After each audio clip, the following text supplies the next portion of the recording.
Figuring out your sexuality is so hard.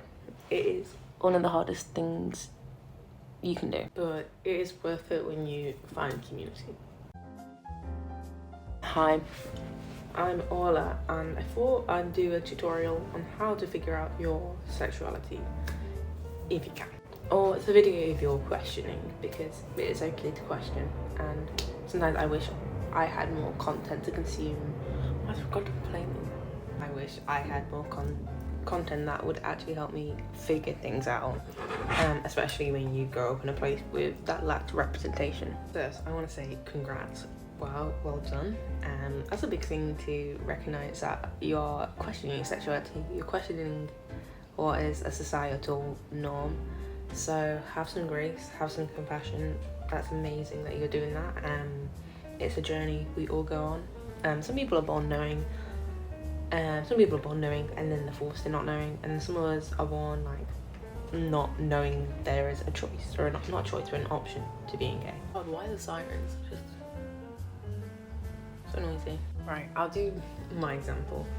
For a while, I didn't know if I was a full-blown lesbian or bi. I think I knew deep down I was a lesbian, but I didn't want to admit it. But maybe here are some signs to tell the difference between being bi and being a lesbian, or being any type of sexuality. And you can maybe apply common traits to your individual situation. For context, I was confused for quite a while.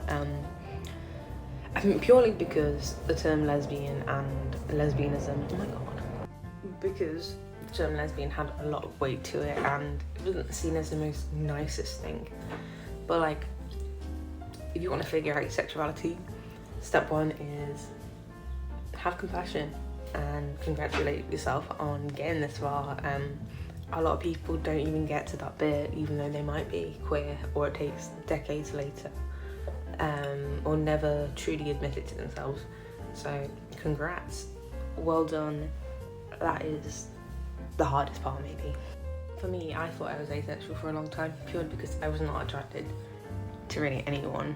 And then as I got older, I realised I started having attractions to girls, but the way sexuality is kind of talked about almost as if it's like an instant thing, whereas I think women and those assigned female at birth need a bit more context. So that was really hard to know.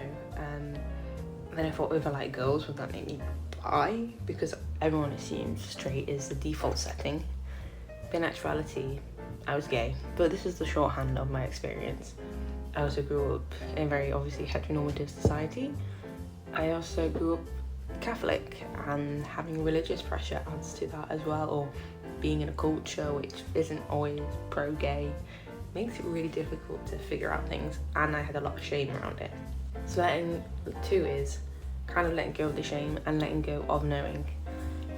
Sometimes you have a shame to not knowing, or not knowing who you are. I felt like that a lot. I felt like I was being deceptive or lying, but in reality it takes time to know who you are.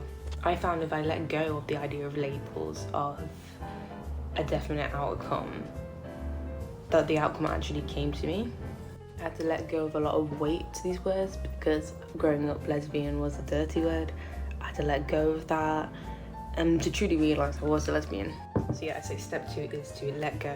Don't even think about necessarily having a label, just let go for a bit. Kind of naturally be inquisitive, like who you're attracted to, but try not to analyse it too hard. Try not to force your brain into weird situations, like forcing it with that gender to see how it feels, or how uncomfortable it makes you feel.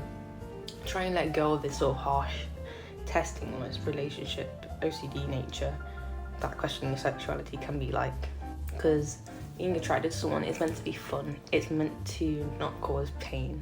And this may take a while. This may take a month. It took like a month for me to actually, when I started letting go, I kind of realised, oh, I know what I am.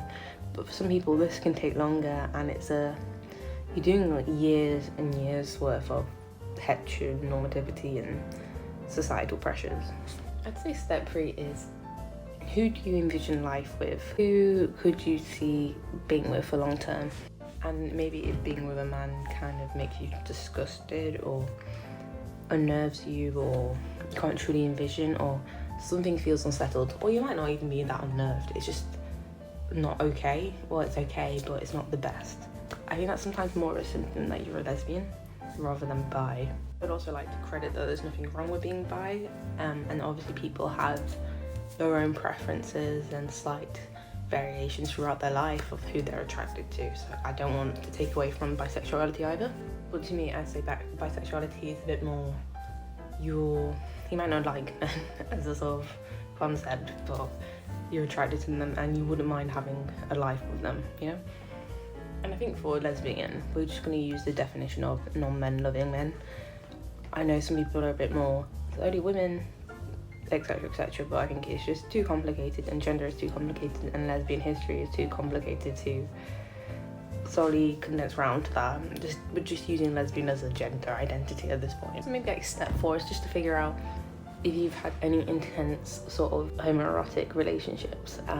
It's often an indicator of either being bi or lesbian, if you're even questioning that part of it. It doesn't even have to be homoerotic, it's almost dependent and protective, and you kind of seem disappointed when your friend maybe had a male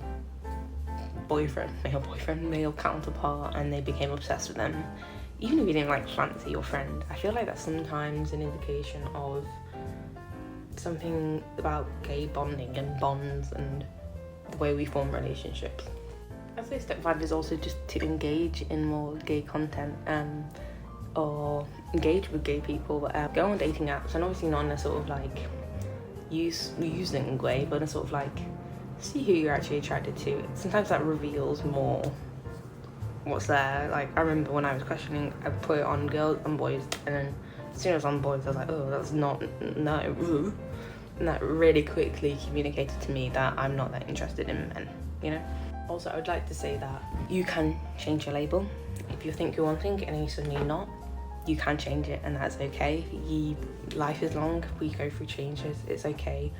What my sort of advice is to, and this is maybe, I don't even know what step I'm on now, step 5, 6, is to get a label that's probably most compatible or representative of your attraction now and how you feel. Don't work with what ifs, because I used to do that in my head. It's like, what if there was just one guy in the whole million of people that was right for me?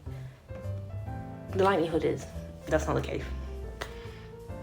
Also, if that is the case and you suddenly find someone, you can change your label, but so far what's been proven is that I am very much a lesbian and I'm not that interested.